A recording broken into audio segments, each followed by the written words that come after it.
States of America and to the republic for which it stands, one nation, under God, indivisible, with liberty and justice for all.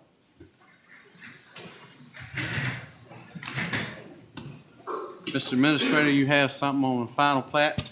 Yes, sir. Before y'all, you had the final plat on the Pine Lane subdivision. It's in the Lake Ross district. Yes, sir. Total of 17 lots. Well, and septic has been approved by the health department. We have a letter. Just needs approval on the final plat. Okay. I move we accept the final plat. Second. All those in favor say aye. Aye. All those opposed, motion carries. We're now going to public hearing. First item on our agenda tonight, application by Burton Farms LLC. We have received an application from Burton Farms LLC. Need to read the orders. Oh. Rules. Oh, okay, sorry.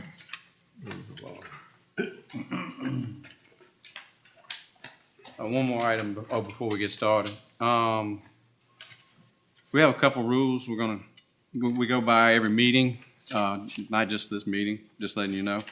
The applicant will be given 30 minutes to present their application. The applicant will be advised when the 5 minutes and 2 minutes is left. Each speaker will be given 3 minutes to address the Planning Commission. The time will be strictly enforced. Each speaker will be advised when 2 minutes has elapsed and when 3 minutes has elapsed. Each speaker will be permitted to address the Planning Commission only once, and the 3-minute opportunity to speak cannot be transferred from one speaker to another.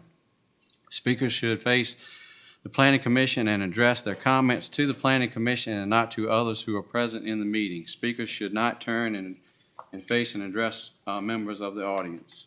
The Planning Commission asks that everyone at the meeting be respectful to others who are present and asks that those present not to applaud speakers. As a reminder, it is inappropriate at the public meeting to make personal attacks or defamatory or disparage individuals or identifiable groups. Profanity will not be tolerated. Prior to the beginning of your comments, please state your name and address for the record. And again, there is a sign-up sheet, and I think he's taking it up, but if you want to speak, please sign up on that real quick. All right, first item on our agenda is an application by Burton Farms LLC, the Pine Land subdivision to rezone lots 1 through 16 from agriculture to residential R1 and lot 17 from agriculture to residential R2A. This property is currently zoned agriculture, located on the north side of Route 638 Wilson Road at its intersection with Route 621. This is in Election District 5. Is the applicant here to speak for this application? No. Is anyone here to speak for this application? You're the applicant? All right.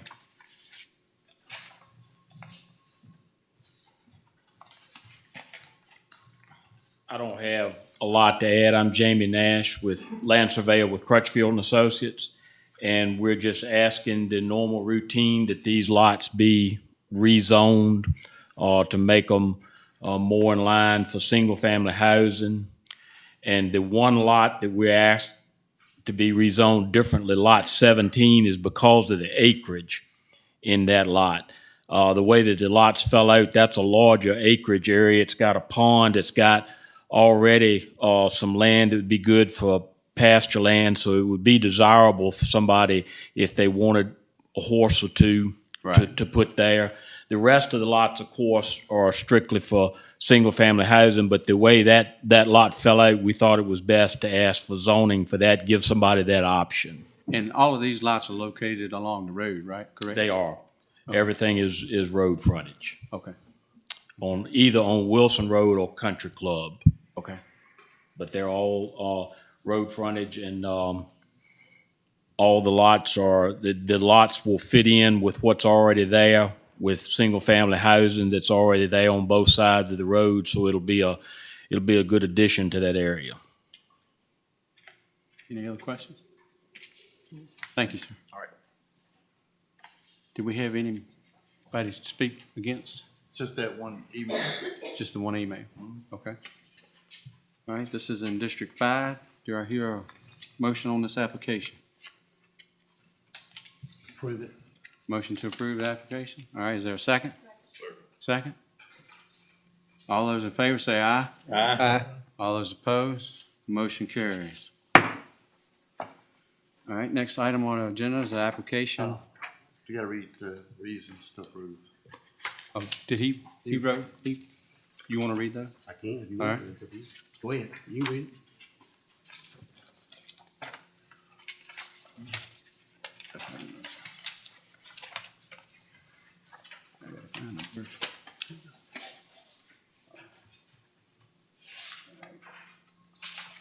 Rezoning would allow for the future residential development. It will not be detrimental to the public welfare.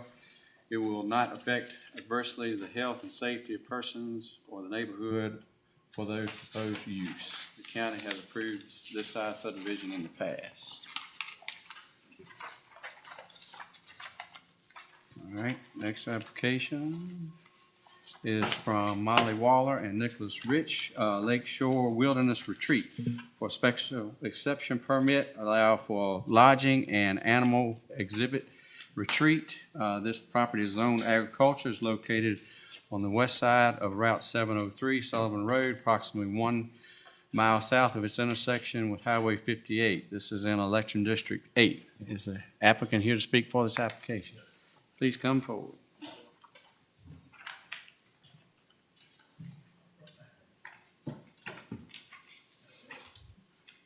Thank you very much. I'm Nick Rich, and this is Molly Waller, and we wanted to tell you all about Lakeshore Wilderness Retreats.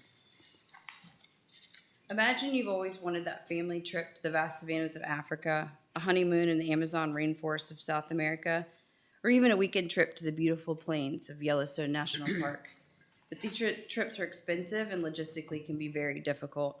Lakeshore Wilderness Retreats wants to recreate these iconic destinations in an atmosphere that everybody can enjoy. Feeling as though you're staying at a rustic cabin in the Rocky Mountains or a peaceful, intimate Asian garden retreat, experiencing the towering temple ruins of the Maya Empire, or even being transported to an abandoned train station in the African savannah. This will be our goal, theming all sites to replicate authenticity from these areas of the world. With each region only having a few guest quarters, it will create a sense of seclusion and privacy, with each having their own uniquely themed courtyards for activities and animal encounters.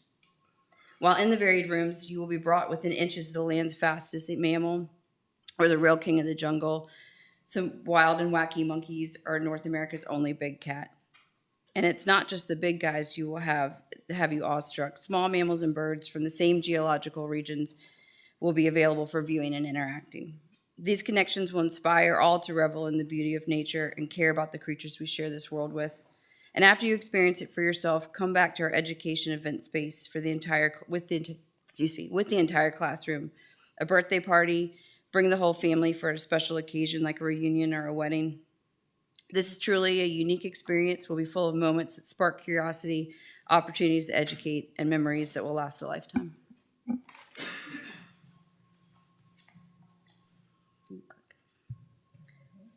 We plan to create this magical place with the help of our incredible team. The team will be made up right now of Molly and myself, as well as our head veterinarian and a Clarksville local licensed contractor. Molly's been doing what she does for over 20 years now, doing exotic animal medicine and care, as well as clinical veterinary medicine. She also has managed a lot of teams in various facilities and hospitals when it comes to animal care. And then in her zoo field, she's worked with well over 2,000 individual animals. And you know, just another thing on top of that, half of her career, she's also been doing all of this stuff as well as caring for our daughters. Nick also has 20 years of experience in the zoo industry, from being a student to our director. He's the current owner of Wild Design, a consultation zoo exhibit design and construction company that he's had great success with. He's the winner of multiple national awards for his exhibits. He has a degree from Moore Park College, which is his degrees in exotic animal training and management. He's worked in every role in every zoological field and has brought 100% of himself to each job that he's held. He knows the benefit of hard work and what it can create, and today he brings that drive and passion to this project right here in Mecklenburg. Dr. Antonucci is not only my mentor, but a dear friend, and she has also had an incredible career. She graduated from vet school in 1997 from University of Tennessee, and she's worked with exotics ever since, specializing in emergency and critical care cases. Dr. Antonucci has worked with nearly every exotic species and has helped create zoological veterinary programs from the ground up, formulating all emergency and preventative medicine protocols. Her knowledge and what she brings to our team is second to none, and we could not be more grateful for her excitement to help us make sure that our animals are healthy and have the best care possible. And Kevin Cook, he's been building homes and custom projects in the state of Virginia, and since he's moved to Clarksville and become a local. We worked together in the zoo close to Richmond and got experience teaching him the different types of construction when it comes to animals and the different safety procedures that come into it when they're involved. Like I said, he's a Clarksville local. All his friends and family love him really well, and we're happy to have him with us for this project. Also provided in your guys' packets is both Molly and I's resumes so that you can see more information that you may need about our experience. Our team doesn't stop there. You know, as an extension of our on-site team, we'll be working closely with a whole slew of governing bodies throughout this whole process and through its longevity of the business. The United States Department of Agriculture, they have an animal and plant health inspection service. They're the ones that will provide the permit after approval from this board. They do regular on-site inspections. They consult on how the exhibit should be built and made, as well as proper animal care and husbandry. The Virginia Department of Wildlife Resources will be the permit that follows that, allowing the animals to be brought into the facility and housed appropriately. And then, of course, we'll be working with Mecklenburg County, the zoning department, when it comes to building and expansion through the phases, and as well as the health departments and environmental agencies that are here in the county as well. The United States Fish and Wildlife Service requires permits for all endangered species. So any animal that's an endangered species, they're going to monitor and maintain our care of that animal through the whole process. We'll also be working to get our accreditation through the ZAA, which is the Zoological Association of America. It's one of the two zoological organizations in the U.S. that will provide accreditations. They demand very high standards in documentation, animal welfare, record keeping, training, veterinary care, and emergency preparation. There's a very involved application process to become accredited through them, which is followed by inspections and accreditation renewals to ensure that these high standards are continued to be upheld. We'll also have a business insurance provider, and our insurance provider will conduct inspections and reviews for facility safety and upkeep and focus primarily on guest safety. They'll provide coverage for any issues that arise from liability coverage to natural disaster and everything in between. And there's a list that we put in that packet of just what everything they cover essentially. We'd also really like to work with the local police and fire departments. Not only will we be adhering to all the local laws and ordinances, but we also hope to create a relationship with both of those departments. This will help create the opportunity for regular training and drills together with our staff to ensure a quick response if there was ever issues to arise. And that by working as a team, then we can be efficient as possible and maintain a safe and a secure facility. Speaking of security, this is by far the most important aspect of the entire business. Not only would it be a bad business to have security issues with a facility like this, but it would be detrimental to our livelihood. So a mistake in this area can be an end of a business. So we mean it when we say that security is the most important aspect of our business for the community, our guests, the animals, and our family. We'll have 24/7 on-site security there, so there'll always be someone on grounds. These staff members will be thoroughly trained in all aspects of ensuring safety for everyone at the facility. Each region or group of cabins will have a dozen recording cameras, which you can see on the back of the security system document, which we provided as well. These cameras will have views in all the areas except for into the actual guest lodging. And directly outside of any windows, they will be facing into the animal side, which will allow us to monitor if there's any problems with the guest towards the animals. Lakeshore Wilderness Retreats will have detailed protocols in place to ensure we're prepared for animal, guest, and nature-related disasters. Training is crucial and always being prepared. So not only will there be extensive staff training, but also animal recall will play a big role. Having our animals trained to enter their indoor housing on cue will be critical if any issues arise, so that we can get them inside if we know that a storm is coming or something like that. Being proactive when it comes to safety protocols and safety training is essential. And not only is the security important when it comes to monitoring what people are doing and what animals are doing, the facility itself is very important to be structurally sound and secure. My experience is what will come into play mostly here. The industry standards that are out there will just act as our minimum standards regarding safety and animal security. Having designed and built enclosures all over the U.S., it's very important that every time I do one, even if it's for an animal that I've already done one before, I still refresh my memory on the animal's natural history to understand what they're capable of and what they can or can't do inside their enclosure, what their normal behaviors are, so that I can do things that make them happy in their enclosures and give them things to do, foraging and climbing and perching and things of that nature, as well as knowing all the individuals as much as I can.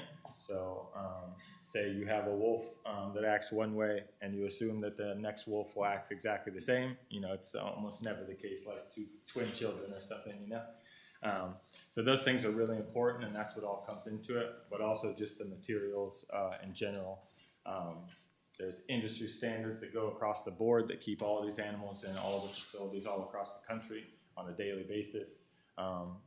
And we'll be using the same stuff. Laminated windows, we're probably talking 2 and 3 piece thick windows that are laminated together, all tempered glass. So each individual piece of glass is stronger than your normal glass. The lamination in between holds all the glasses together. So someone's mowing on the outside, or in a zoo setting, a kid's kicking a rock down the rockway and it breaks the glass and there's an animal out there. The glass doesn't go anywhere. It stays there broken in place. The lamination holds it all there. And another piece of glass is still acting as a structural strength, keeping the animal within their enclosure. So these types of materials are made for these scenarios, and they work really well. Stainless steel fencing on a zoo grade. These are super durable, and the longevity is there when it comes to stainless steel, as opposed to chain link fence in your backyard for your pets and things of that nature. And my specialty and why I travel the country is artificial stuff. So I build everything out of cement and concrete. It provides animals with furniture in their enclosures that is long-lasting and supportive and stuff like that. So pools, trees, rocks, water features, all of that type of stuff are what we'll be incorporating for aesthetic purposes as well as structural strength. We've talked a lot about Lakeshore Wilderness Retreats as a whole, but we are a small family-owned business, and we will be taking our growth very slowly. So phase 1 will be a year-long process culminating in the opening of Alpha Woods, and here's what it'll look like.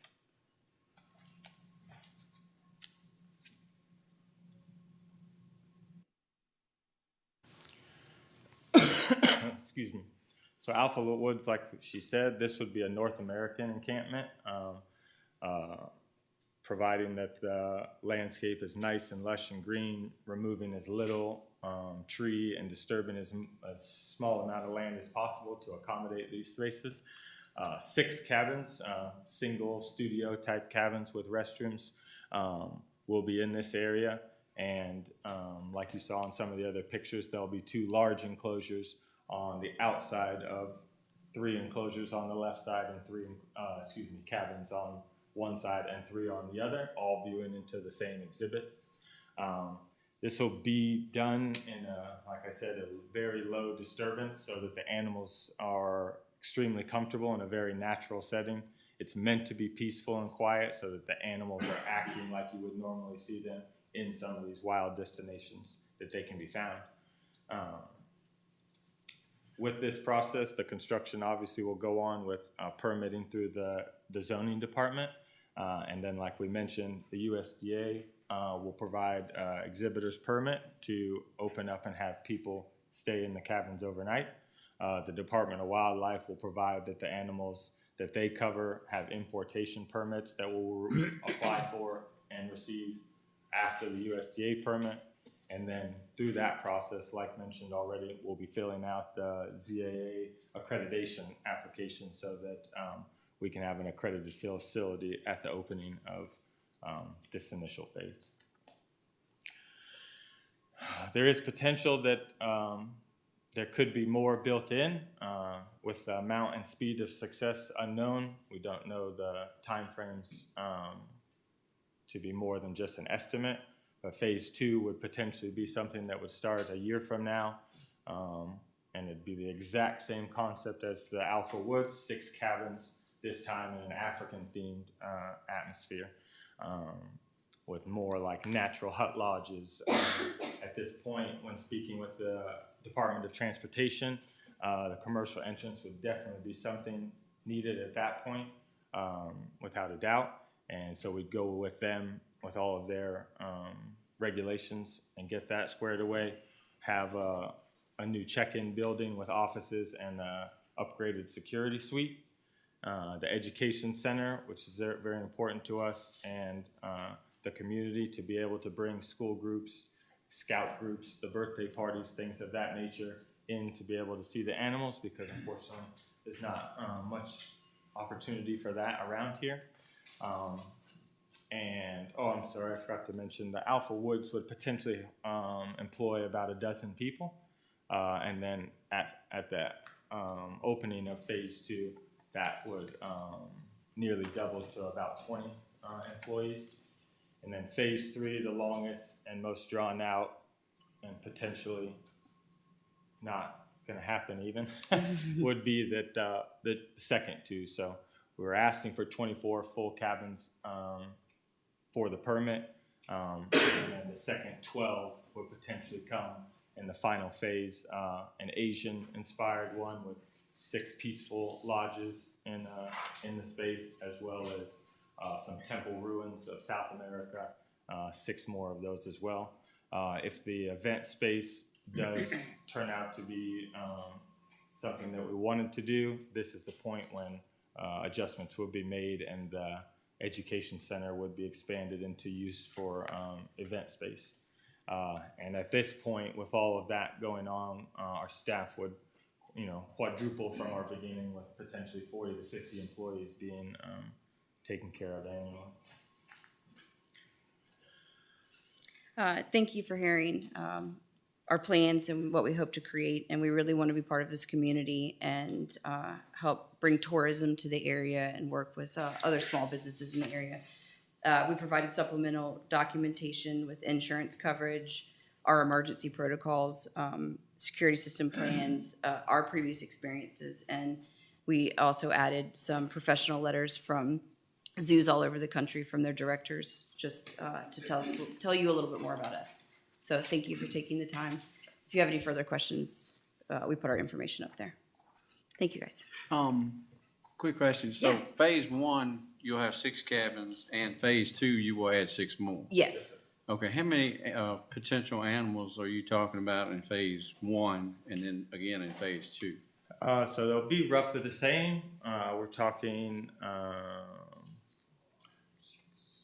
maybe a dozen total in phase 1, with probably 80% of those animals being non-dangerous, small skunk, possum, raptors, and birds of prey, things of that nature, that are all North American native species. And then the same exact thing, it'll be roughly about the same. We'll have the potential of penguins in the African one, so the colony would be larger. You're probably talking potentially as many as a dozen or more. So it would be more animals, but no different than the initial concept of, large animals on each side of the thing, and that would be it. And then everything else within the small courtyard in there will be, say meerkat and a hornbill and things of that nature. So same idea, all African animals. And then Okay. same with Asia, same with that. So say if it was a dozen animals in total, maybe 60 to 75 animals at, the full fledged project. Okay. And are you, is wolves part of this then? Is it first phase? That's what we would like to start with, yes, is wolves. Okay. Just, our plan would be to start with just a pair of wolves. Okay. How many of these type of retreats have you done? I just finished designing and should be, final construction should be finished up in New York in. the So I've opening- just wanted a number. Sorry? You have done 1, 2, or 3? I've designed and built partially of one up in One. New York, yeah. For another facility, this is the first one that we would be doing. We don't have businesses elsewhere. We live here in Mecklenburg and wanted to start our own business here. So, Nicholas, I'm David Brank. You reached out to me last week. We talked a little yes, bit. And, do y'all, when you build this, y'all will be on staff all the time? Yes. When it's built, and these veterinarians and stuff, all that will be on staff and all? It sounds like a, I mean, they won't Pretty be expensive. on the ground 24/7, no. Like the veterinarians are typically in zoo settings. They come in on a regular schedule to do things, but having medical staff like Molly in place that work with the veterinarians, she provides the direction, and then Molly's allowed to do all the stuff that the veterinarian allows. So there's no lapse in any medical stuff, and she's also, I believe, only an hour and a half roughly away from the site, so she could be available in any emergency as well. She also plans on being available 24 hours for any phone consultations. And we would like to create a relationship with a local veterinarian as well. I also have worked in the veterinary field in Virginia for my entire career and have a lot of connections. At the zoo I worked with in Virginia, I have a whole bunch of veterinarians that would come on call whenever I needed them, and they said they would do the same for us. So we will be there all the time, and the vet will be coming on a regular schedule. Holly, do you have a veterinarian's license? I have a veterinary technician license for Or the state training? of. I'm sorry, what? Or what kind? It's a veterinary technician license for the Technician, but state you're of Virginia. not, you're not a vet. No, I'm not a licensed vet. I'm a licensed veterinary technician. A technician works like a nurse would work. We have to get a degree and then take boards. Many zoological facilities will have a tech that's on a full-time basis and then a part-time veterinarian, especially if you're talking maybe 12 animals. The likelihood of them having a medical need daily is rare. But a regular vet can't do this. You got to have exotic animal, is that correct? Right. That- I have 3 exotic vets within an hour and 45 minutes of here who are willing to work with us. And Dr. Antonucci is going to be our primary veterinarian, but not the only one. And we also plan to find someone local. A lot of veterinarians that can do, horses and farm medicine can also carry over things to exotics. And a wolf is like a dog, so even in that aspect, a lot of vets are comfortable doing things like that. But all of these animals will be housed in a unfamiliar environment that they have never experienced. So you have wolves travel as much as 100 miles a day looking for something to eat. And he can be confined to, an 8 by 10? No, Oh, sir. no. No, not an 8 by 10. The stall inside of this housing will probably be bigger than 8 by 10. The 3 cabins that are going to be there, they're going to be housing people in them clearly. The exhibit will be bigger than all of those combined. And so, yeah, the size is definitely so. But you did hit it at the point. The animal travels, 100 miles a day in search of food, but that's not what they do in captivity.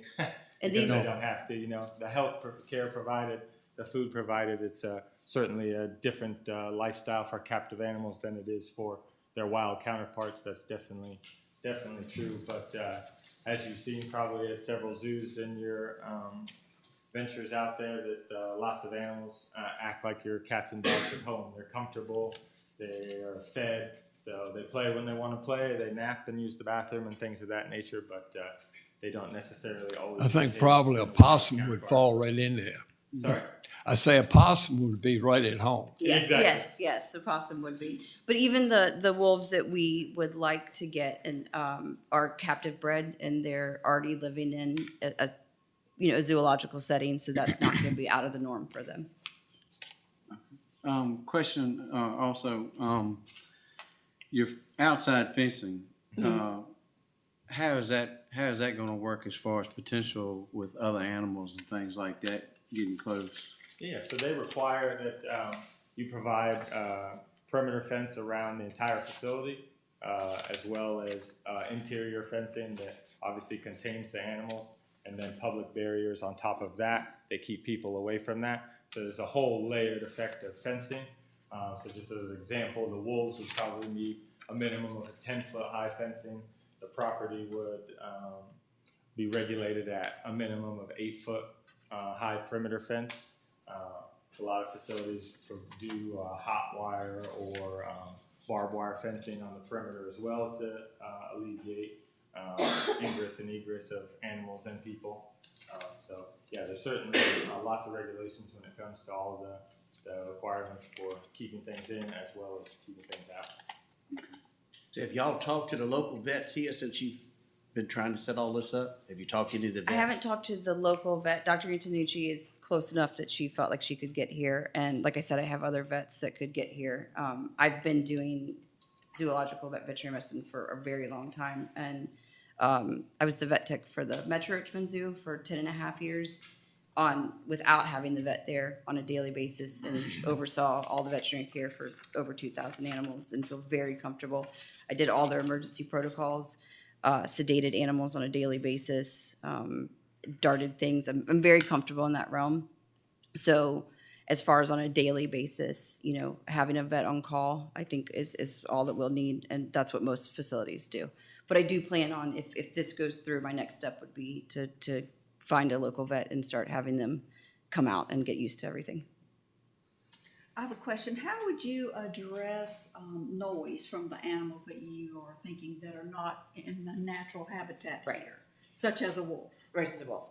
Yes, unfortunately, we can't tell that wolf to not howl. Right. But typically they don't do it regularly. It's not something that happens all the time. Even the wolves that I worked with in Virginia, a lot of times if I could only hear them howling if I was near them and it was feeding time, and they would get excited and start howling. And if I was anywhere else in the zoo, I actually couldn't hear it. But in my personal opinion, I thought that it would sound really nice and was very pleasant and very short. So I can't promise that, somebody, who lives across the street may hear a wolf howl every now and again, but it will be few and far between. And as it progresses, if you were to get into the African scene, tigers, lions, Yeah.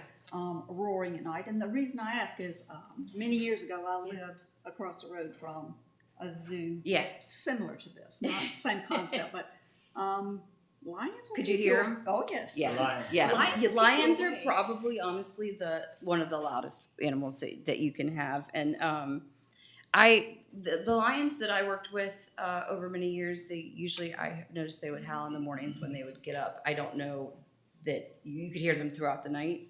Okay. These were at night. It's certainly scenario based, obviously, like I mentioned about individuals and whatnot, but it could be that there was ruckus, like say it was 2 males, and every night when they go to feeding, as soon as they get riled up, and they all will do that loud bellowing call. So it's circumstantial as to when they would do it. Like I mentioned, they're not in the wild, so they're not doing it every night to let everybody know to stay away from my spot, because it's just not necessary for them. So there certainly will be sounds made, but having night quarters and stuff like that are well insulated and things of that nature will damper any of those type of sounds. We certainly plan on keeping, just from the road and the site plan layout, even I think the road had a 30-foot buffer from property lines all the way around, and then everything was contained inside of that. So we did mention we're intend to clear little to nothing, just enough space to get the cabins into their spots and the animal perimeters and stuff like that. So we want it natural, we want it sheltered and stuff like that. So all of those natural barriers will also be a factor to minimize noise. We also had, in the design that we gave, it's, you enter where we would like people to enter. You enter away from any neighbors. When you're at the property, there's no one on the right side, and there's two neighbors towards the left. The entrance would be the furthest away from them, and then the cabins would be located at the back. So the actual animals would be as far away from anybody as they could be. Y'all feel certain that you can do all this through phase 3 on 10.42 acres? So each of the sections alone are going to be, from 2 to 2.5 acres as a whole. And so it should be able to work that way. But like we mentioned, if we feel, the idea is that this is a peaceful, you come there, you feel like you've gone away from the roads, away from everything, and you're in there. So if it does get too crowded, in our opinion, then we've lost the effect that we're going for. It's not just the animals, it's the whole feel. And so, yeah, certainly cutting out some of those other options are in our minds to do, because the overall impact of what it is and the response people are going to have to it to make an impact and make change when it comes to conservation is really important to us as well, as opposed to just making more money. So it fits on paper, but like you're saying, maybe we won't go ahead and do all that because it will be a little too tight in the end. We were, asked to present our ideas for the whole thing. It may be that we do phase 1 and that's perfect, and we don't need to do more than that. So this was kind of the biggest idea. Any other questions? All right, thank you. Thank you so much. Anyone else to speak for? Tammy?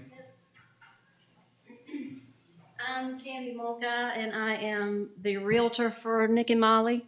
And I'm not making enough on this sale to get up here and risk my reputation. So I'm here to speak about Nick and Molly, and not necessarily so much about their project. But Nick and Molly, I met a few years ago when they came to the area, and they are just outstanding people. And I have a lot of clients that come here, and they like our area because of how peaceful and quiet and friendly we are. But they come here and they want to change us to where they came from after they come here because they like us. And Nick and Molly are not those people. Nick and Molly embraced our area. They volunteer here. They participate in everything. Their children are active in our communities. They are absolutely wonderful people. They live right down the street from me, so I can say this with all certainty. I sold them a house down the street. They want to enhance our area. They don't want to disturb any neighbors. They don't want to do anything detrimental to anyone. They're very experienced. They've done their research. They want to work with people. They want to come up with the best solution. And just personally, so many times I have 6 grandchildren, and I'm always packing them up in the car to go somewhere for something like this.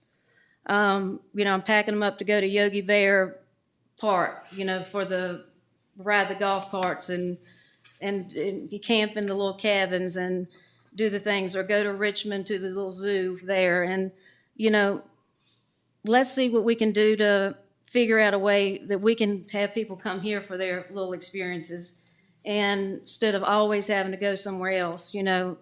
Let's see what we can do to enhance our area for people to want to give them more reasons to want to come here. And I think that if anybody can do it, it's Nick and Molly, because they're going to be there's just such they're just upstanding human beings. And if anybody's going to work with their neighbors, if anybody's going to find a way to make it work for everybody to be happy, these are the people that are going to do it. Thank you. Thank you.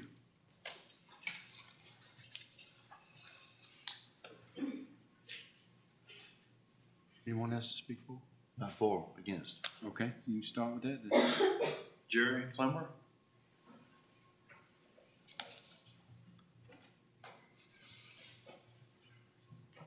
Good evening. Good evening. Everybody hear me back there? We'll have my back to you. When I walked in this room tonight, I didn't have any idea I'd be speaking to y'all, but I thought about it a little bit, and I'm kind of against this project. I'm not against the people that are pursuing it, but in my mind, this is a rural area, farmland, pasture land, hay, some forestry, and a lot of single-family homes in the area. And I don't think putting an exotic zoo here is the right fit at this time, and the right conditions exist to do so. One of my biggest concerns besides that, second concern would be safety. These animals, the presentation was great with this glass and all the development that they had going on there. But when people and animals get in an environment like this, at any zoos, accidents can happen, animals get loose, people get hurt, things happen. So it's a safety issue. That's a concern. And number three would be a lot has gone on lately in the news about a private zoo up at Natural Bridge on Route 11. Officials have gone in there and found animals in poor conditions, malnutrition, not properly cared for. Their living environments were filthy, and they took a lot of the animals out. It's been on the news. I think maybe they probably shut the zoos down. I'm not sure. But my biggest concern in looking at this stuff and seeing what I've seen is the 10 acres. I read this article in a paper last Wednesday about the zoning on Sutherland Road, and my address, I should have said that at first, is 199 Plank Shore Drive, Boynton. I'm across the highway from Sutherland Road, and I was looking at it, I was trying to figure out what is this they're trying to do, and where is it on Sutherland Road? Well, it took a day or two to figure out what was going on, and so I said, well, I'm going to come to this meeting tonight to find out. So in summary, I cannot see how you can put all this in 10 acres. I have 3 acres of land. Across the road from me is a 17-acre tract that a farmer uses. It's been hayed, it's been soybean, it's been corn on it. I just cannot see all of this going in a 10-acre space. And Mr. Ramey, I think, summed it up a while ago, and he said, well, what are you going to do in these wolves? Put them in an 8x10 box? I just don't think it's a good fit. Thank you for your time. Thank you.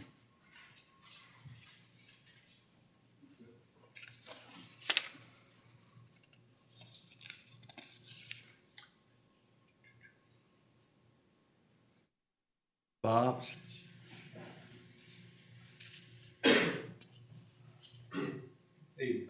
Bob Stevenson, 165 Plank Shore Drive, Boynton. I'm familiar with this piece of property they want to put it on, and I'm really not against them personally. I have nothing against y'all. I just don't think this is the right fit for the county. I think there's safety issues to be concerned. I think 10 acres is way too small. I used to raise cattle. I know cattle and lions and tigers are something totally different, but it takes land to do that. And they want to put, what, a dozen buildings on here and 2 dozen, 3 dozen animals? I don't see it happening. It's a small piece of land. And if they want to go out here and do it on 100 acres somewhere, we'd probably be talking about something different. But I'm still concerned about the safety of it, about animals getting loose, and somebody getting in there, or some drunk redneck going out there with a gun. You know, it's just, I'm not trying to be funny, it's just the truth, it's where we live. And it's just, I just don't think it's a good fit for this neighborhood, for this community, and I'm against it. That's all I really got to say. Thank you. Thank you, sir.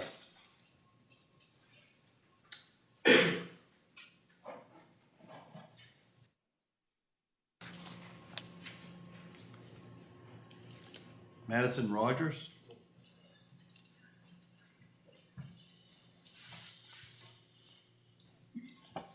Thank you. I actually go by Scott. I put my government name just in case you wanted it there. But good evening, everyone. Thank you for allowing me to speak briefly. I'm Scott Rogers of 1038 Rogers Road, and additionally speaking on behalf of my mother, Helen Rogers of 295 Rogers Road. Our community is a bedroom community filled with residents who enjoy peacefulness, walks along the country roads, and exploring the woods around our homes and property. Some residents enjoy hunting locally around our neighborhood, while others of us enjoy just being present with nature.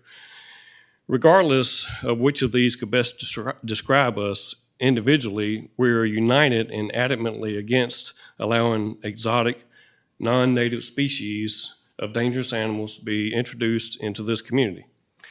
It is my position that these sorts of animals be kept in a government-funded, well-staffed, sufficiently maintained environment where engineers, planners, and risk management teams have designed the structures, training protocols, and have ensured that local hospitals, emergency responders, and those impacted by a mishap all have the resources needed for such. Examples that can help illustrate why this prototype should be disallowed include the following. The introduction of wild, exotic, dangerous, non-native species would disrupt the native species that currently thrive here. This would damage the local hunting for those engaged in such, or for the same reasons disrupt the local wildlife habitat and presence that many of us enjoy. Examples, I used a tiger to start with, but a tiger can travel up to, and these are normal roaming. This is not in search of food. This is normal roaming. A tiger can travel up to 37 miles in one day, while a wolf 30. They move at speeds up to 35 miles per hour, basically meaning an escape at nightfall could put either of these animals anywhere in our county in just a few hours. You think you're safe on the other side of the lake? Well, not so much. A tiger can swim 7 miles at once, and a wolf 8 miles at once. The communities of Fields, Finchley, Jeffries, along with the state park at Occoneechee, are an immediate danger area within minutes of an escape. But as previously stated, no one in our county is safe. I listed a couple examples of escapes, such as Zanesville, Ohio, where there was a mishap from where the owner of that facility was suicidal, and he turned everything loose and killed himself. I'm sorry about that, but 18 tigers, 17 lions, and 3 cougars were out on the loose for the public to deal with. Thank you. I'd like to enter this as a record. Sure.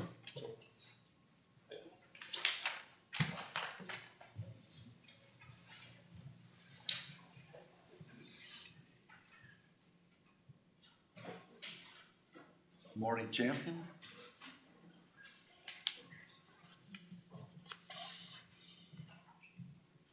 How we doing tonight? My name is Marty Champion. I live at 379 Sullivan Road, Boydton, Virginia, which is directly across the property that we're speaking about tonight.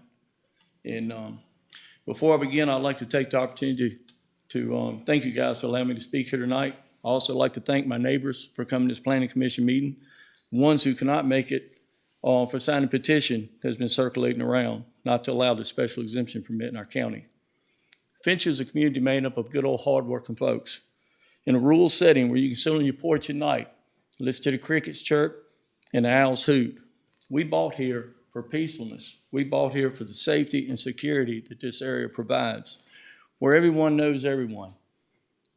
The main issue that I have with the proposed Lakeshore Wilderness Retreat is that I personally don't want to worry about exotic animals living just across the road from my property.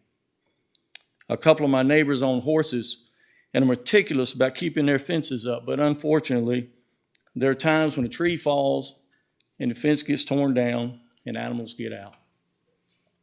What are we going to do if a wolf or a large cat escapes this enclosure due to some unforeseen circumstance, such as down in Asheboro at the North Carolina Zoo in 2018 when a young lady, 22 years old, just started working there, was killed by a lion, unforeseen circumstance. We're a neighborhood of families, kids playing in the yard, parents working in their gardens, and elderly walking next door to visit. Allowing this special exemption permit will disrupt the peacefulness of the community that we call home. Next, Lakeshore Retreat wants to construct 6 cabins, a retreat center, and house these exotic animals on a little over 10 acres of land. My community feels this is not nearly enough land to accommodate such a plan. As the land slopes away from Sullivan, we worry about the runoff to the creek that meanders past 2-3 of my neighbor's property on into the lake. We worry about how Lakeshore Wilderness Retreat will dispose of the sewage from the exotic animals, and how many more enclosures will be needed to safely house the animals and equipment needed. There are some big plans for this small amount of land here. This parcel of land also borders Route 703, which is Sullivan Road, in an area where there are back-to-back S-curves. Just about anywhere you try to create an entrance or an exit, there's going to be a problem with cars coming from the opposite direction in those sharp curves. Again, we didn't move this community looking for increased traffic and rental cabins adjacent to our properties. I own an excavator, and I installed some camping sites in Chase City. And I saw how easy it would, if a little bit of money and hard work, you could pick up some easy income on, renting out to these Microsoft folks and all the workers. But once I got to thinking about the effect it would have on my neighbors, I decided not to. Anyway, I see my red lights on. I would like to end with this. If I'm asking for a special exemption permit that will change the dynamics of the community and cause a general uneasiness among my neighbors, then maybe I should look to invest in land that's already zoned for all that I'm trying to build and not upset the established peace and tranquility of our close-knit Finchley community. And I'd like to enter this, and I have a petition here with almost 150 signatures, which takes in from Liberty Church on Wilkinson Road all the way up to New Liberty Church, right there off 58. I made the turn, hit Chandler Road, and come on back up and went down through my community on Sullivan and across that little subdivision that just sprang up right there. I stopped at the bridge. That's about 99% of the folks over there, folks. I appreciate it. Thank you. Thank you. Thank you. Harry Meyer?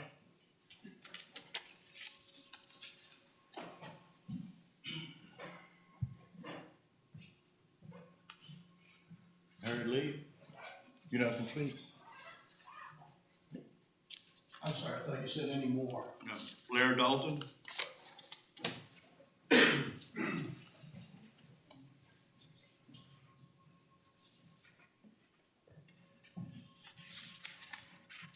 I'm Blair Dalton. I live at 1710 Rogers Road. Excuse me, I got a frog in my throat.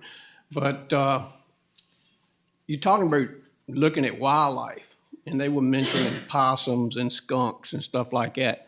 Only thing you got to do is come out into my community, and you can see possums, skunks, raccoons. Today I saw, we were hunting, and it was 9 different bears that ran by us.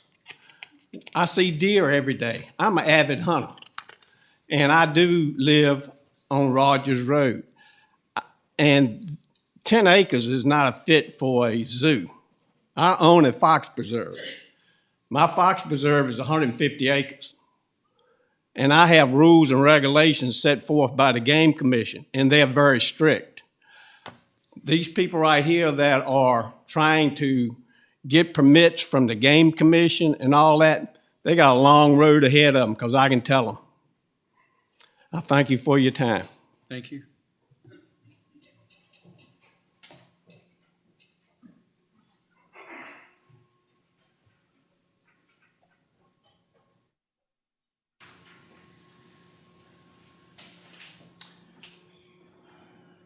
Linda Beck?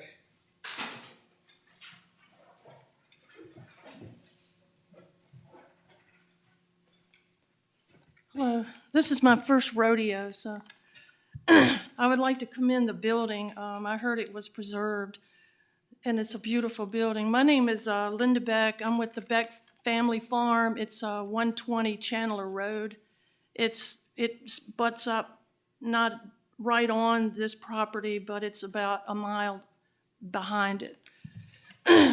Anyway, I would like to ask a question. The presentation was really good, but I would like to ask a question. Ma'am, I'm gonna have to stop you. You're gonna have to address us. Oh, okay. I would like to know where the animals are coming from. You know, that was not addressed during their presentation. we have a natural habitat already here. We have a good ecosystem. We have hunt clubs that are very responsible and take care of the herd population. And I'm concerned about if they put this habitat up, which looks really good, but we're talking about Finchley, which is a small town.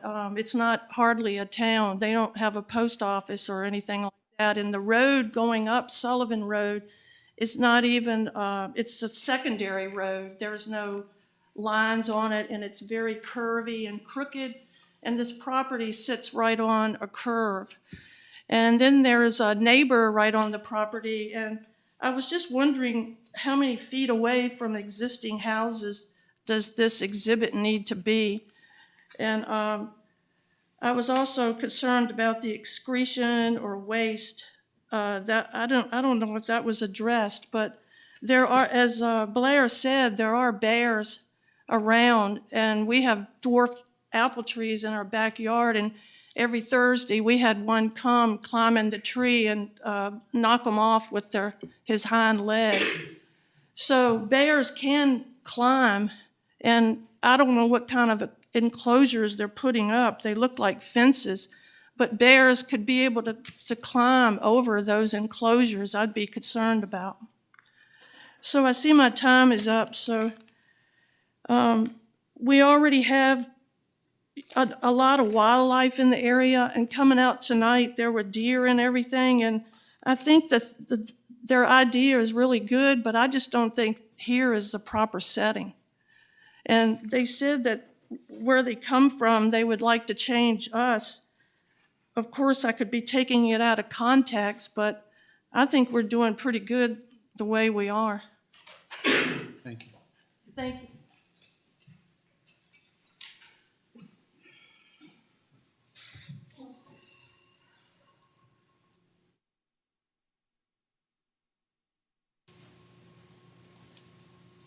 Damian Barksdale?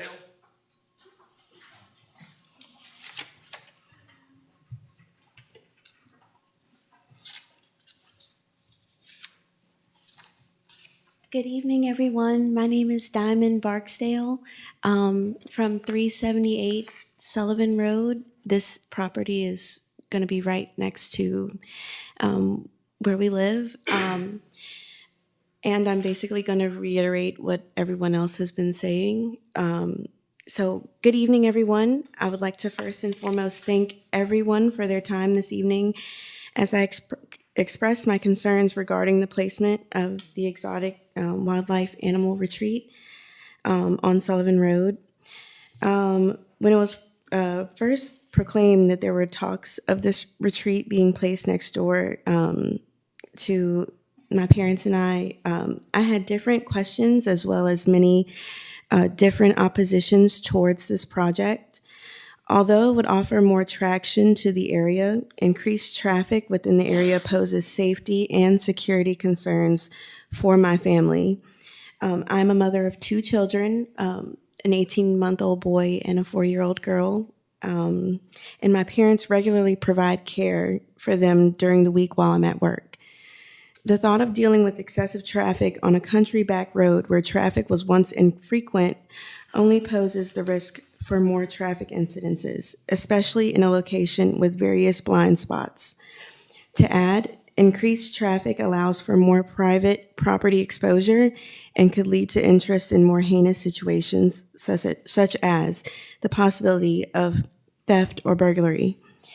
In addition to safety and security concerns, the biggest concern for me regarding the placement of these animals within the area is that the placement poses the risk of one escaping from the premises. I would not feel secure knowing that there will be exotic animals so close to the proximity of the property, especially with it affecting the safety of my parents, children, and local livestock.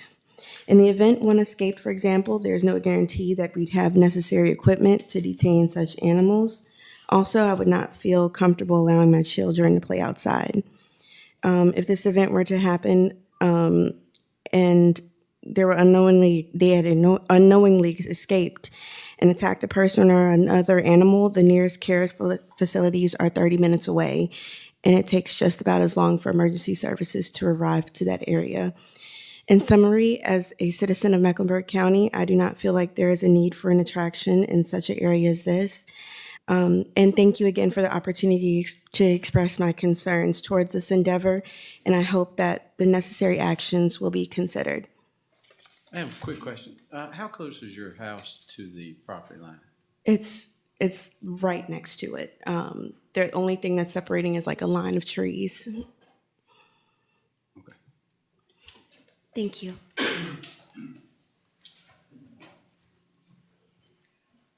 Jimmy Barksdale.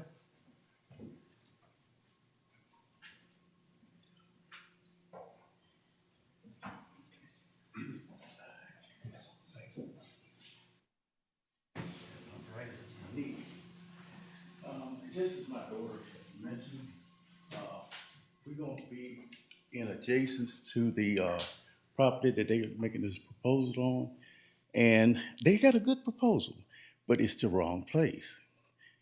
They need more space. I'm sure in the county, there's some more land that's bigger that would sustain that type of activity. And I feel that being right there at them, I would have to listen to animal noise. You know, I'm right there beside the proposal site. And I wish that they could choose somewhere different. That's all I got to say. Thank you.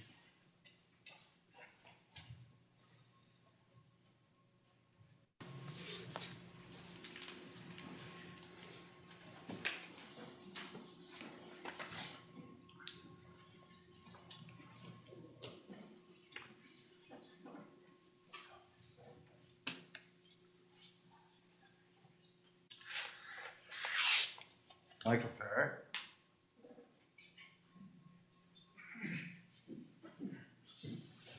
There's Michelle, just like Michael. We're gonna get you some new glasses. Yeah. That's Hard to just- read that, right? I'm Michelle. Okay, I see that. Thank you. Just in case you didn't know. It was close, though. Okay. So I've pretty much I wrote the petition for our opposition, which Marty already gave, and I also emailed my letter to Robert Hendrick. I don't know who that is here. Yeah. Okay, Robert. We'll add a couple other things, however. So I live at 858 Sullivan Road, and that's one property away next to the Barksdales, who just spoke. So my property line is just a few hundred feet from this proposal. And I do have horses there. I also breed horses. I haven't in a couple of years, but I will continue to, as I've always done. Having prey animals right next to, having animals that can prey on your horses right next does affect them, okay? Because they hear this every day. They hear the wolves howling or the, lions making noises. And to prey animals, it's not very comfortable, okay? Especially if they're having babies they're trying to protect. So this kind of behavior can lead to them running through fences because they're upset because of what they're hearing, which to them is right next door. It's too close for comfort. Naturally, they wouldn't be trapped in this small area with wolves right there, and there's nowhere that they can go to get away from it. Okay, so that's going to be a major factor. I have horses. My neighbors, Barksdales, also have horses, along with many in our neighborhood. There's also, in addition to what was written in the petition, I've learned more that's not even in there. One is that they're also looking to have weddings, host weddings there. They won't be living on the property, so we are against a zoo in our neighborhood, but they won't even be living on their property. They're gonna leave their animals with us every night. I don't think that's right, fair, or safe. And I'm simply here to speak out that I don't want a zoo in my neighborhood. I'm against zoos. I don't ask anyone. I keep my horses on 5 acres minimum, and they run all the time. So keeping animals in small cages is kind of against my nature particularly. Do I still? You Okay. keep going. One more thing. When they're talking to my neighbor, and he said, we don't want a zoo, and they said it's not a zoo. But they advertise on every single brochure that this is a zoo they're putting in. So that's all I have to say. Thank you. I don't know if there's anybody else or not. I think you had one and one. Jansen, John Jansen. You speaking on the zoo? Yes, sir.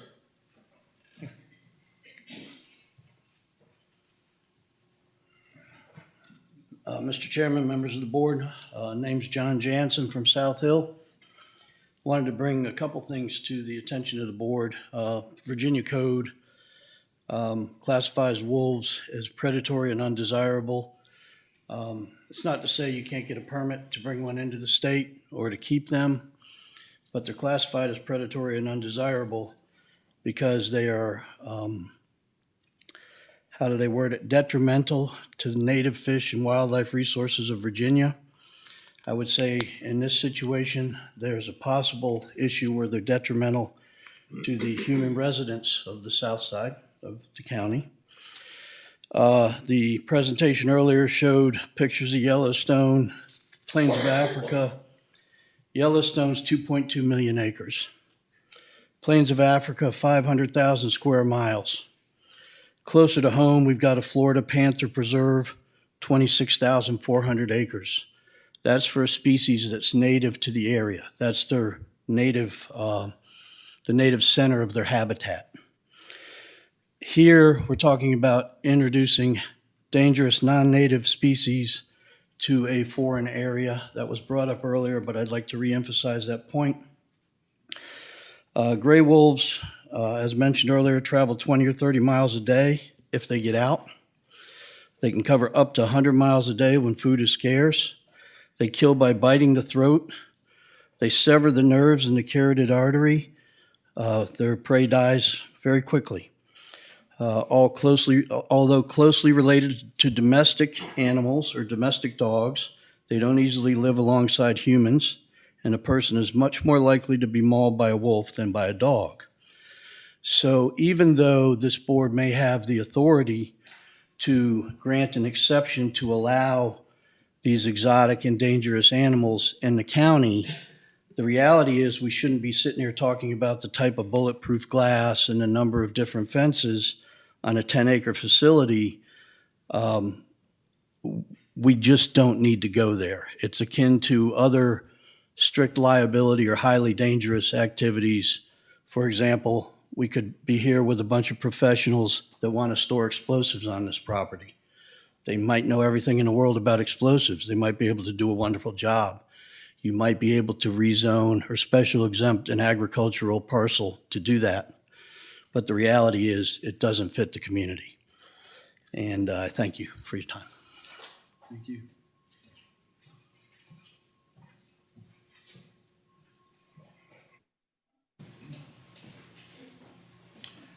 That's it. Okay. Do we have any discussion?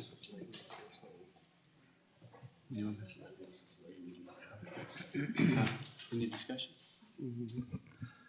No, you ready? Yeah.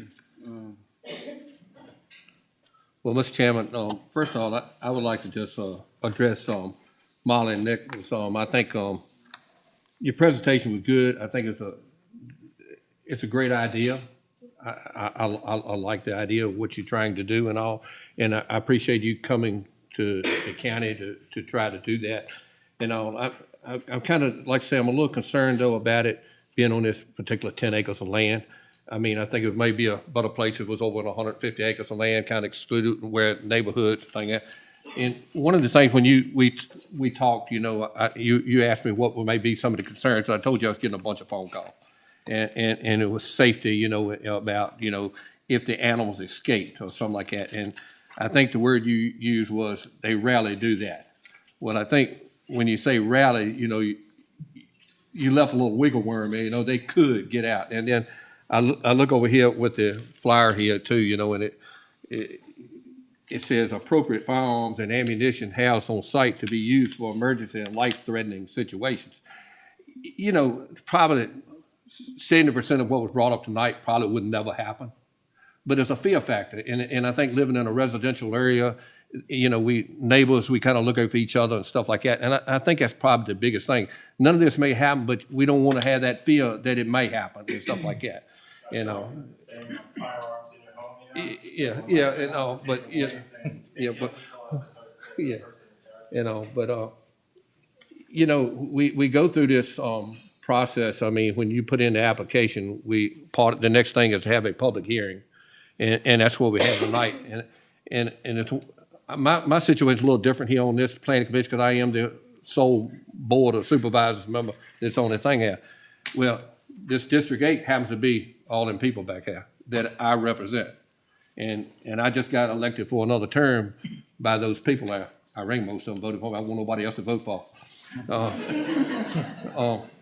But I got to listen to them. And, you know, if we're not going to listen to the people when we have a public hearing, then why have it, you know? So with that, Mr. Chairman, I'm going to make a recommendation that we deny this, and for these reasons.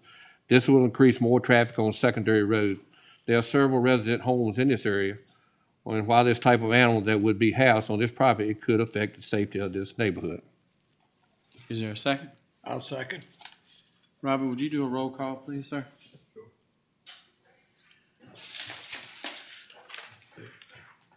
I would approve the motion. Mr. Ramey? Yes to the motion. Mr. Hayes? Yes to the motion. Ms. Dennis? Yes.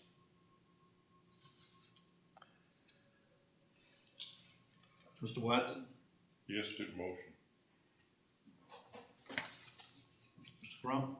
Yes to the motion. Mr. Brinkley? Yes. Mr. Crocker? Yes.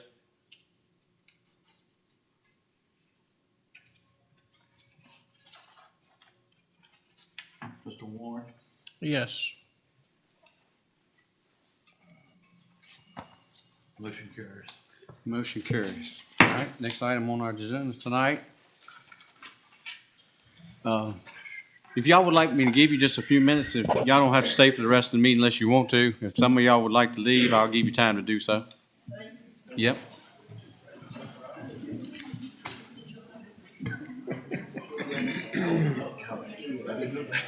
I'm sorry, but I get you. You the only one I get to say something to. I was going to go back and get his attention. Yeah, I mean, it was tough. I mean, this in the right place, I think, will be fine. Yeah. It will be fine.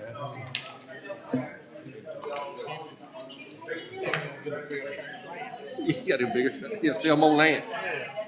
It's on down 10 acres for a zoo. What do you think about it?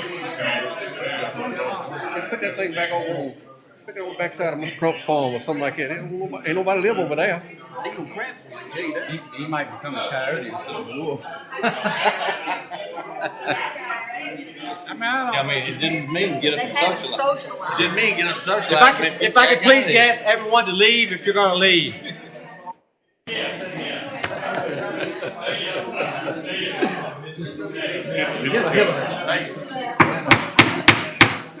If I could get everyone to leave, please, they're gonna leave. It'll be a heck of a night. That's what we're talking about. Talking to the street. That's what it is, a neighborhood gathering here tonight. They all neighbors. Yeah. All right, we will continue with our next item on our agenda tonight is we have received an application from Sampson Towns Senior and Mary Towns Joint Trust for a special exception permit to construct a parking and laydown area. This property is zoned agriculture. It is located on the south side of Highway 58, approximately 1,600 feet east of its intersection with Commerce Drive. This is in Election District 8. Is there anyone here to speak for this application? Please come forward and state your name.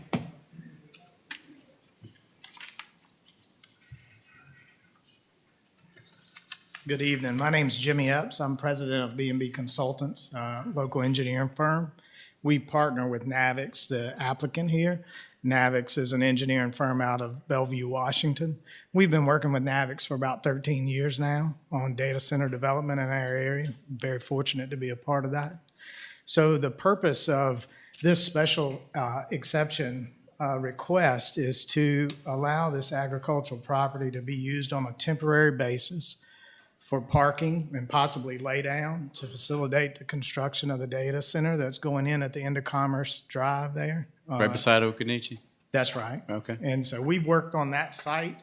And what we found on quite a few other data center sites, this is not a new practice. Mixing of construction traffic with labor traffic. We call it trades traffic, all the actual workers. You know, these sites have 600 workers at times. And mixing of that flow of traffic with the actual material deliveries and the commercial delivery of concrete and stuff offers quite a bit of challenge. And it's hard to accommodate that within the data center property itself. So on many other sites in the county, we've worked with both with Microsoft, with Navix, and with other engineers that Microsoft employs to help them site auxiliary support sites, sometimes for temporary laydown of materials that can't quite fit in the queue on the site. But most commonly, and what we presented in our preliminary layout plan here is for trades parking. And so I'm just here to answer any questions you may have. We've been doing this with this engineer, Navix, like I said, for quite some time. So it's nothing new or uncommon here. Okay. Any questions? Robert, it's three of these here. So are all these across the road over there at where Mr. Townsend's shop is, all this? Mm-hmm. So is it three different tracts of land? Is the reason we're doing three? That- Okay, all the same thing though we're That's doing. correct. The total acreage of all three is what is it, Mr. Hendricks? I think it's about 15 acres total. Between 15 and 20. 15, something like that. So a fair portion of we won't seek to use as temporary laydown because there's a little bit of wetland on the property, and we would intend to avoid that. Okay. You're gonna have a construction entrance coming out, in and out? On our preliminary plan, we show an entrance and even the potential for a turn lane there, but we'll work through that process with VDOT. We're very familiar with that process and working with those folks. So once we have a fix on what kind of traffic the site would generate for parking, we'll go through the process with VDOT to have them approve the commercial entrance and whether we need a turn lane, decel lane, or anything of that sort. Okay. Any other questions? No. All right, thank you. Yes, sir. Was there anyone else here to speak for? Christine? Okay. Was there anyone to speak against? Okay. All right, do I hear a motion? Yeah, Mr. Chairman, I move we approve. For you want to read those right there? I want to. I move to approve. It will not be detrimental to the public welfare. It will not affect adversely the health or safety of persons or the neighborhood for the proposed use. The developer shall meet VDOT standards for a commercial entrance. The developer would submit a erosion and sediment control plan for approval. The developer shall submit a stormwater management plan for approval, and the developer shall obtain the county land disturbance permit prior to the construction of the site. The site will be developed per the site plan that was submitted to the zoning office. All right, motion's been made. Is there a second? Second. All those in favor say aye. Aye. All those opposed? Motion carries. All right, next item on our agenda tonight is application from Sampson Towns Senior and Mary Towns Joint Trust for a special exception permit to construct a parking lot and laydown area This property is owned agriculture, is located on the south side of Highway 58, approximately 1,100 feet east of its intersection with Commerce Drive. This is in Election District 8. Same song? Same zone and properties will be used commonly as one, all three. Okay. And did we have any, one else to speak for? No, sir. Do we have anyone to speak against? No, sir. Do I hear a motion on this application? So moved, Mr. Chairman, I'll second. For the same, for the same reasons. all right. Will that work, Mr. Hendricks? Should be the same. Yeah. They are the same. Reasons 1 through 7. Never need to vote on it. All right. Wait a minute, let me catch up. Yep, he's getting there. Okay. You ready? Yeah. All right. All those in favor say aye. Aye. All those opposed? Motion carries. Next item on our agenda tonight is another application from Sampson Town Senior Mary Towns Trust for special exception permit to construct a parking and laydown area. This property is zoned agriculture, is located on south side of Highway 58, approximately 1,425 feet east of its intersection with Commerce Drive. Yes, sir. Is anything any different on this property as well? No, No, sir, it's all common. And all these properties are connected, correct? supposedly, once all of this is done and gets approved, all of it's gonna be combined. It's for one tax. Yeah, that's what the guy from Microsoft told me. That's correct. That's the intent. Right now, we're in the due diligence process for just making sure this is a viable option for us. And so the first step in that was this commission's blessing. And then once we have that, we'll go forward with full design development and the recombination of the parcels into one single parcel. But that's why it comes to you as 3 applications. Okay. Somebody's been a bad boy. Yeah, it's no long. I'll shut it up. All right. Do I hear a motion on this application? Mr. Chairman, I move we approve for the same reasons we approved the other two. Second by Mr. Watson. Whenever you're ready, sir. Okay.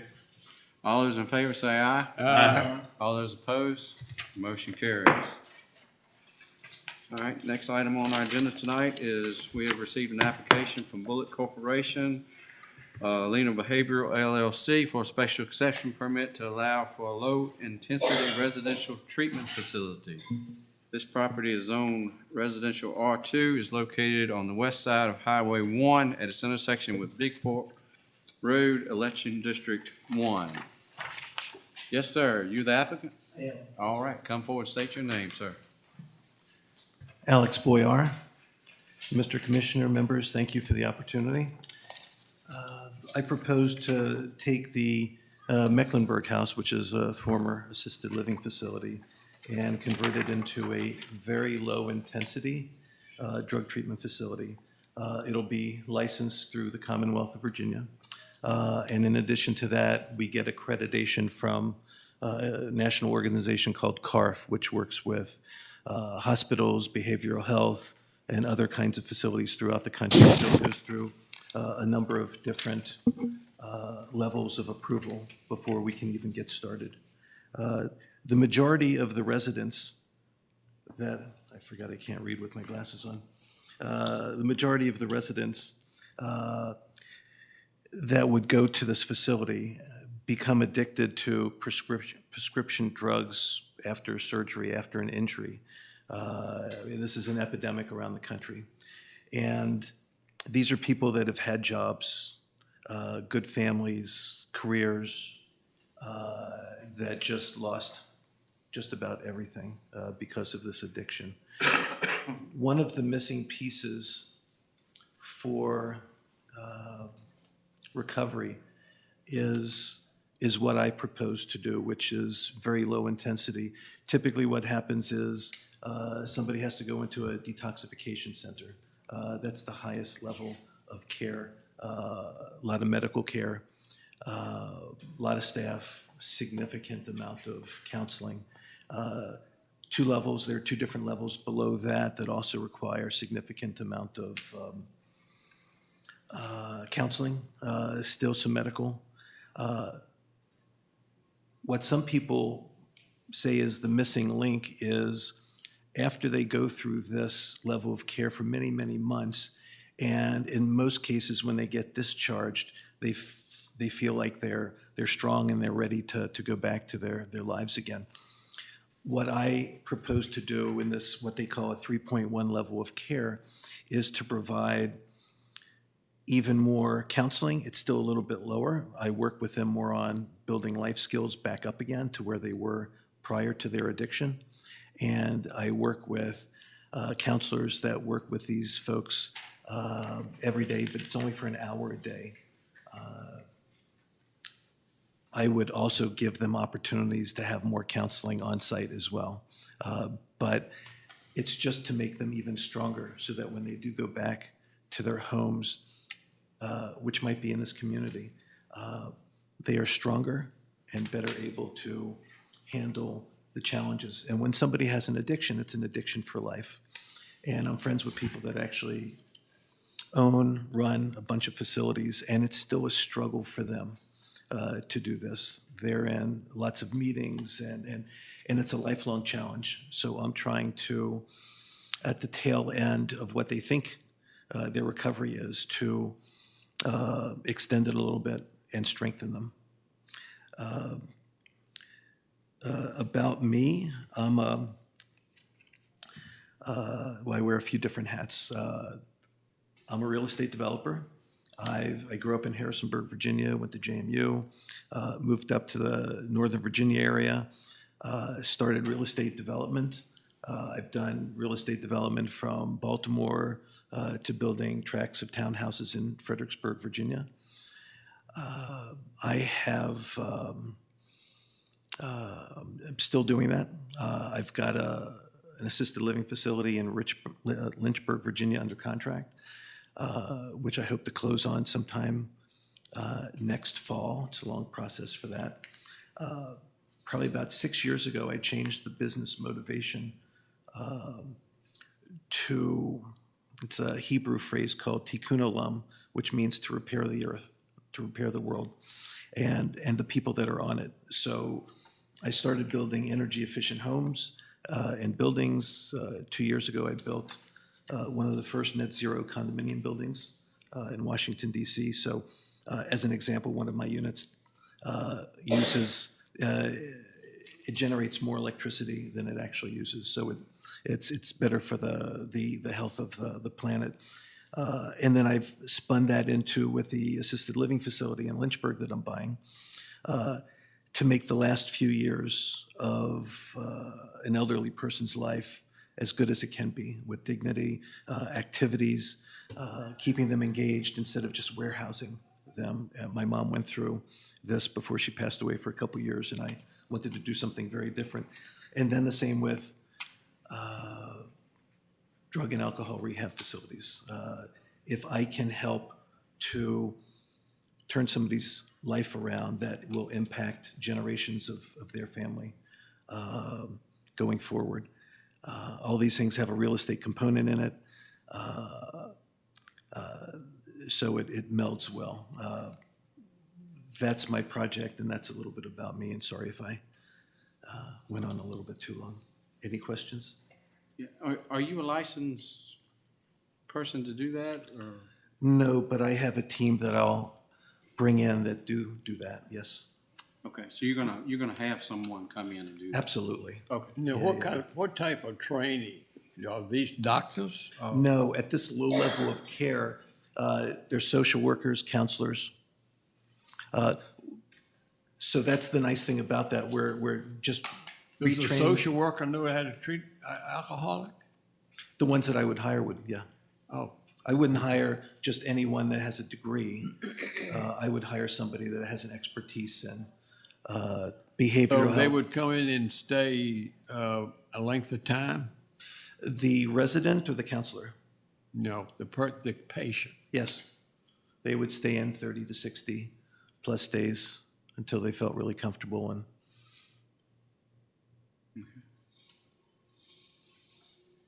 Alex, well, thank you for what you're trying to do. Is it anybody being housed in the Mecklenburg House now? no, it's been empty for a okay. while.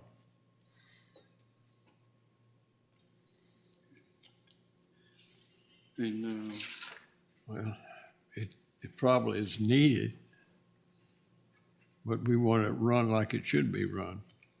I would hope so. I've got a, and it's hard to tell because it's just me saying this, but I've got a reputation for good quality building, never gotten in any trouble with the governments that I've built in. I've often been asked by members of the governments where I've built to help them with a project where they know that nothing would slam back on them in terms of embarrassment or whatever, because they know that I try to run a really good quality project. is this facility, government as far as regulated in some way? Yeah. Yeah, with applications, we have to get licensed, we have to get inspected. Is it assisted by the government? I'm sorry, is it assisted by the? Assisted by the government? Did you get government funds to do this? To run it? Yeah, all state funds. No subsidies, if that's what you're asking. Yeah, I used the wrong word. Okay. They're not subsidizing the building or the renovation, or if I'm building an additional building for it, they're not going to subsidize that, if that's what you're asking. I'm trying to figure how it's a profitable thing for you.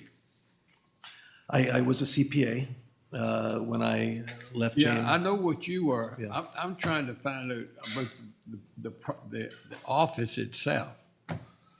How's it run, and who runs it, and who, it said, if you have an alcoholic who can't, and he checks in, who pays? Oh, okay. It could either be private pay. The level of care at 3.1 is not paid by insurance companies. They don't want to pay it. They pay for the detox and some of the higher level. That's why I think it's important to have this. So it's either going to be a private pay or possibly a Medicaid resident. So somebody that had a job and lost everything when they went into their addiction and doesn't have any money is going through this recovery period, and I'm helping to get them back on their feet so they can go back out to the job force again. So you take him gratis then? I'm sorry? You would take him at no charge? No, if I would either take somebody a private pay, they'd have to pay for that, or if they don't have the money for that, then they could get supported by Medicaid. Medicare? Medicaid. Oh. Medicare wouldn't cover it. Yeah, no. Okay. All right, any other questions? All right, thank you. Okay, thank you. Was there anyone else to speak for this application? Anyone to speak against it? Any calls? All right, do I hear any discussion on this? I was asking a question, trying to figure out how the thing was going to operate. I mean, you got to have people, like he said, he's destitute and he lost everything. And how much for Medicaid? How can it be a profitable thing?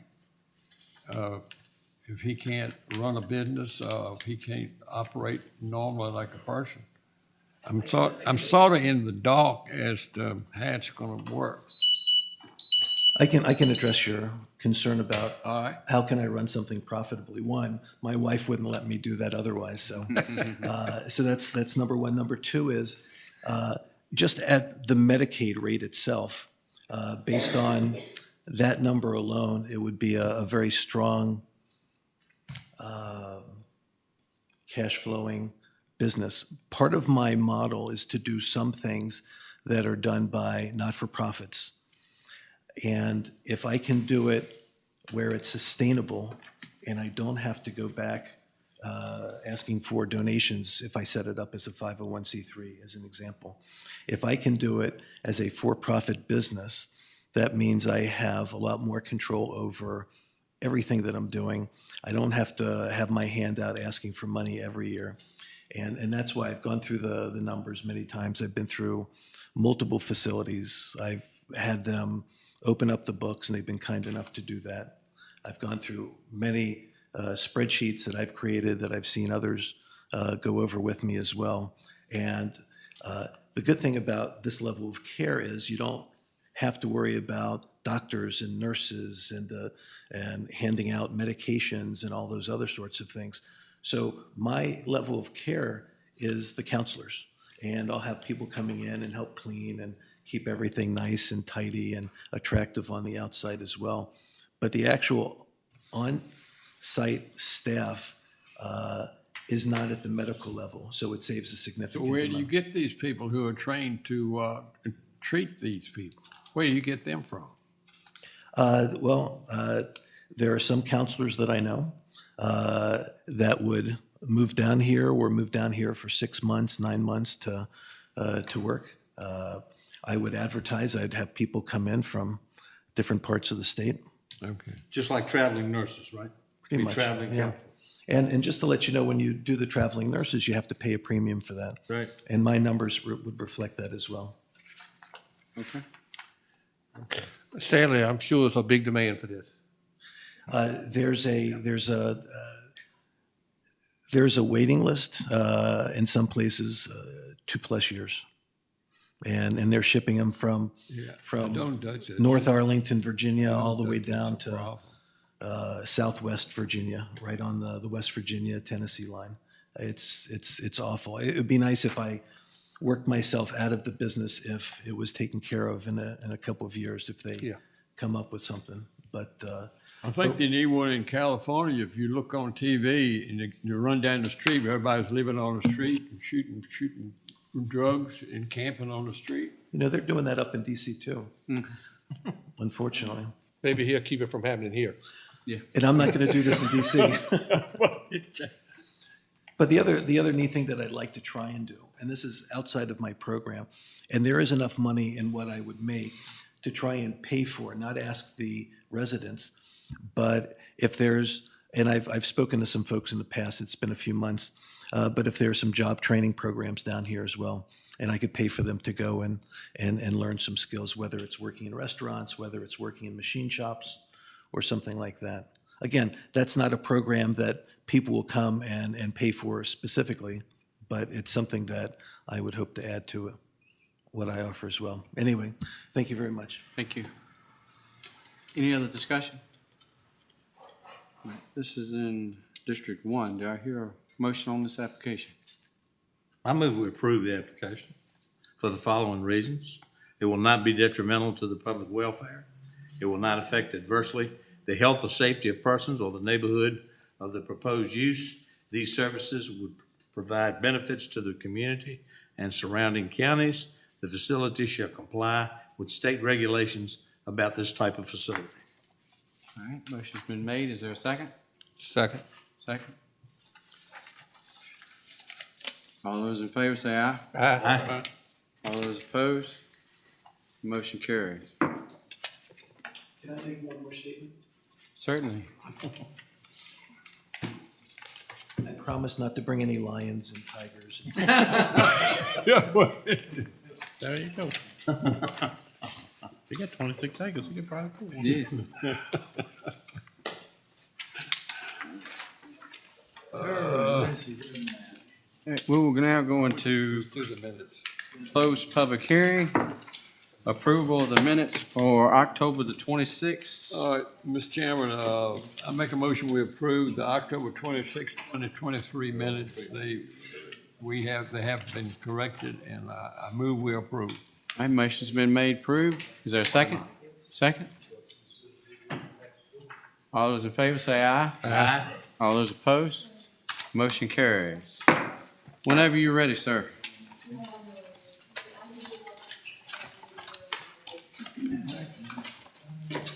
Everybody should have a copy of the building and zoning permit reports.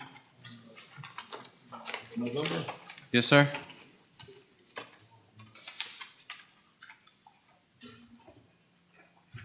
Any questions on those? Nope. Although the numbers were down a little bit, we're staying busy. Okay. Are we going, do you have something for next? Sorry, got something for you next year? Next year. Next year. And we'll be voting for officers again Yes. next month? I'm gonna try to, You're gonna come up with the districts too? yeah. I'm Who's gonna- who? I'm gonna try to, hopefully, have they decided on what? Yeah, they we, want? we talked about it in those three districts. What we'd like for everybody to stay on this that's on there now. And the three that kind of got left there, they ain't got nobody, they gonna Want each somebody- appoint somebody for those three. So maybe we'll have them by the January. There'll be a total of 13 people altogether on. Yeah, but we didn't, we got too good a group here to lose anybody. Okay. Y'all good with that? Yeah. Are they still gonna do the tablets? Supposed to be. Stay on. That's three more tablets. They're not gonna do that. Yeah. Well, I mean, the reason I say that is because the last meeting, or the meeting we were supposed to have, I got sick at last minute, and I texted Robert, and Robert texted me back, well, that's been canceled for a while. Well, the next day I went to the mailbox, and the letter was in it to cancel the meeting. And they were mailed out on the 14th. Our U.S. Postal Service is on top of their game. Hey, Robert, you need these, right? Oh, I got my letter the next. Just the books. You just need that one. Mine was the next day. And to add Need the books back. they're gonna go up Okay, 2 cents. I left everything in my thing, okay. All right, well, do I hear a motion, we adjourn? So moved. Is there a second? All those in favor, get up and run out.